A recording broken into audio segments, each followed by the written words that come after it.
ўзнагародзілі пераможцаў і прызёраў у асобных видах спорту. Почему мы победили? Ну, потому что, как при открытии было сказано, было единство. И ведь единство в нашей команде в автобусном парке номер 6. Среди 10 видов спорта мы, может, не занимали везде первые места, но мы были везде где-то близко к призерам. Поэтому я хочу поблагодарить и свою команду. А почему это уже получается? Потому что уделяется особое внимание и различным видам спорта, проходят тренировки на постоянной основе.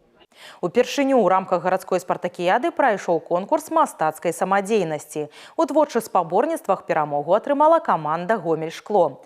А вось гран-пры здабыў калектыў гомельскага вагонабудаўнічага завода. В этом году было несколько тяжело, но что помогло? Помогло как бы поддержка всего нашего трудового коллектива, потому что как бы ни было, вот этот вот минимум, который выступал в спорте, тот, что выступали на сцене, помимо этого вот эта вот наша вся поддержка, которые были в зале, которые были в спортивных залах, которые болели поддержкой, мы просто не могли подвести наш трудовой коллектив.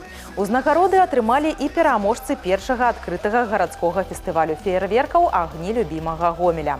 Уладальнікам гран-пры стаў феерверк пад назвай «Зорка Сожа» вытворчага аб'яднання «Беларуснафта».